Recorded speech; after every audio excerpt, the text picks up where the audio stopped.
Have you ever wondered why there are so many songs about diamonds? Diamonds are one of the most beautiful and precious gemstones in the world, yet they are formed under immense pressure and temperatures. But here is the twist. Even though we are more valuable than diamonds, life's pressures often leave us feeling like we have been buried alive, only to remain a diamond in the rough. 10 years ago, I stood at a critical juncture in my life. I was sitting at home with my parents in their media room, trying to relax, yet inwardly I was agonising over why had I not seen what was happening to my children. We'd spent the last 5 years in a legal battle in a system that I thought was designed to protect children. Yet I felt trapped in a vortex created by intergenerational trauma, abuse, and silencing. I sadly know that I do not stand here alone in this. Yet at the time, I felt that I was banging my head up against the gates of Hades. My life was in broken ruins. My father suddenly turned to me and asked me a life-altering question. Cher, what good do you want to do with this? It was because of this question that for the first time in years, I realised I could take back a sense of control. I realised I did have a choice. I thought I had to keep fighting, trying to change the laws, trying to change the system. Yet then I remembered that light is brighter and stronger than darkness, and that it is the voices of truth that will help save our next generation. Even though I could not save my children, I could help save their children's children. And in a quiet moment of truth, I pictured the ripple effect of helping just one person at a time. Perhaps they would be the ones that would rise up and stand up and be part of the process of change that is required to improve our laws, to educate communities, and to improve policy. A question that I'd also always asked myself, that has long been asked throughout the ages: why is it that some people struggle to recover from adversity, whilst others are transformed through it? It was a result of this question and my choice to be true to myself that led me on a remarkable journey, culminating in my role as a clinical psychologist and assistant professor, where I now conduct research developing programs for parents of children who have experienced maltreatment. My students are developing trauma recovery pathways for both victims and victim offenders. They're developing assessment tools to help validate the testimony of a child whose voices are meant to matter, yet are rarely heard. This is what I want you to understand. So when we can accept the things that we cannot change, take courage to change the things that we can change the ending. One thing I have learned from becoming a psychologist is that the quickest way to someone's heart and healing is through their wounds. We live in a broken world with individual pain, yet suffering is our common thread that ties us all together. The World Health Organization states that mental health is a global, universal human right. Yet over 1 million people live with mental illness, more than any other chronic condition. Globally, over half of all of our children are suffering from childhood maltreatment. In Australia, we have an epidemic. 62.2% of Australian children are experiencing childhood maltreatment. According to the latest landmark childhood maltreatment research, 1 in 3 girls are currently experiencing sexual abuse. 1 in 5 boys are experiencing sexual abuse. 39.6% live with domestic violence. 32% are experiencing physical abuse. 30.9% emotional abuse.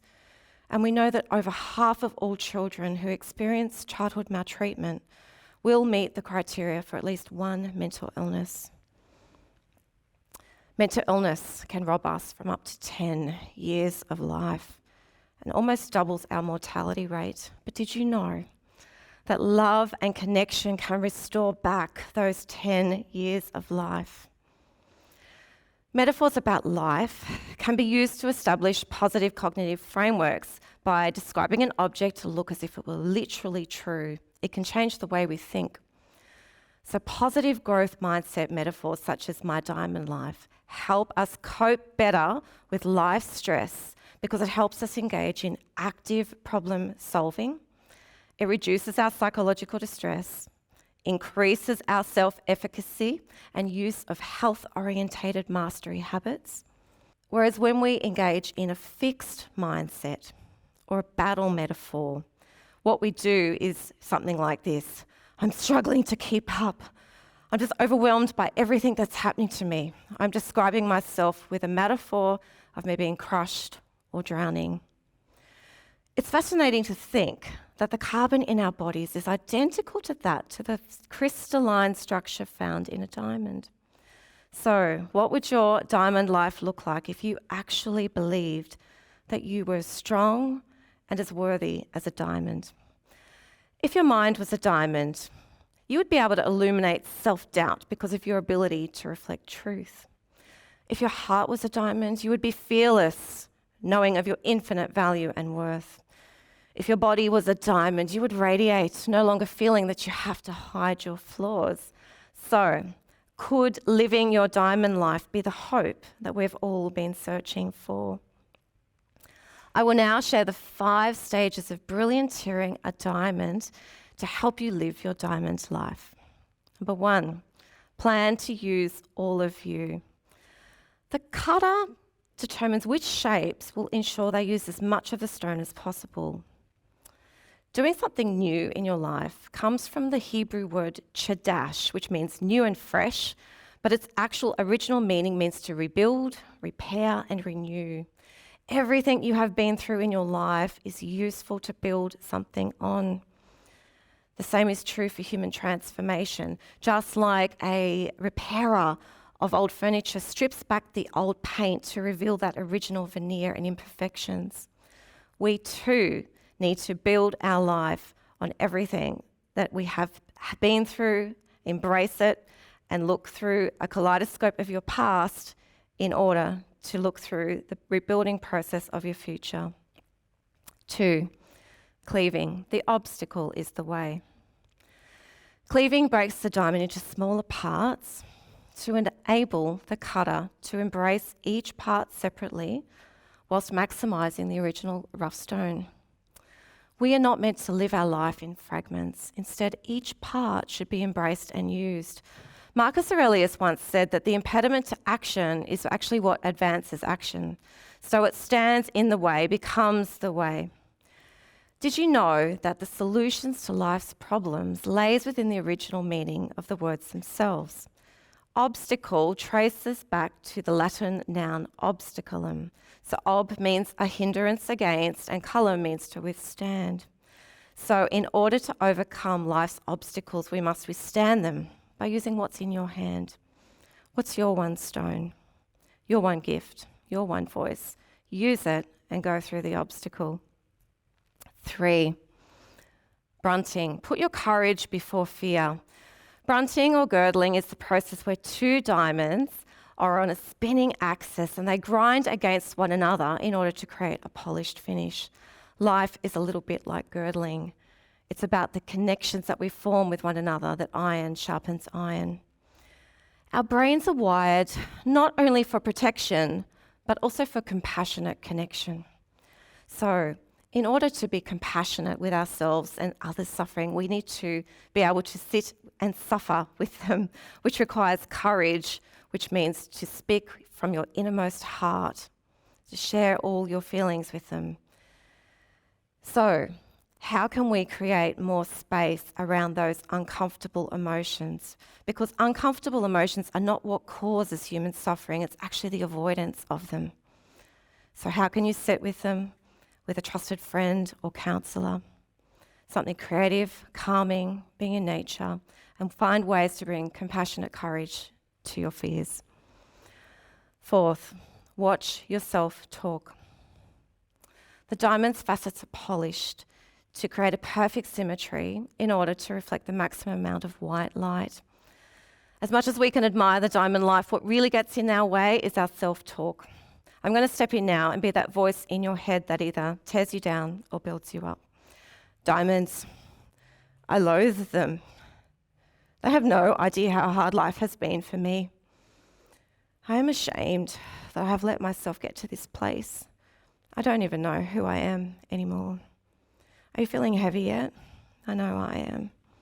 I wish I could radiate like a diamond, but every time I even think about getting out there, I just worry about what people will think about me, and I'm scared that one day they will see the real me.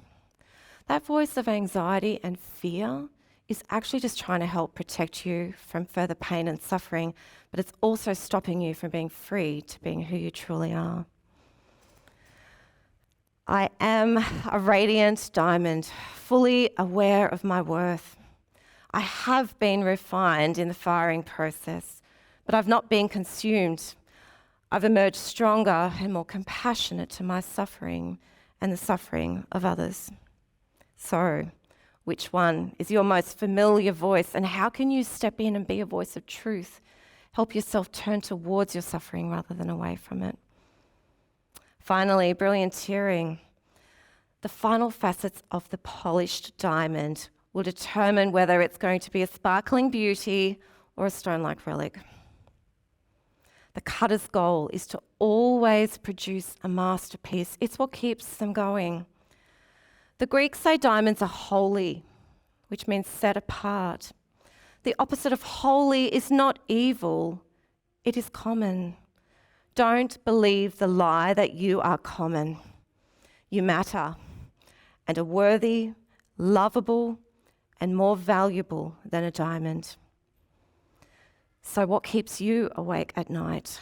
What's that fire in your belly? I'm going to ask you the same question my father asked me. What good do you want to do with this? Pick up your passion. It will be the turning point of your life. Just like the change had to occur inside of me, not in my external circumstances. I'm inviting you to become a brillianteer, to use all parts of you, to remember the obstacle is the way. Put your courage before fear. Watch yourself talk and pick up your passion. It is a turning point of your life. So remember, the next time you hear a song about diamonds, the reason you are hearing this is to remind you to live your diamond life and to treasure all the other diamonds in the rough. Mother Teresa was right when she said that the quickest way to heal the world is to begin by taking care of the ones closest to you, but let it begin with you.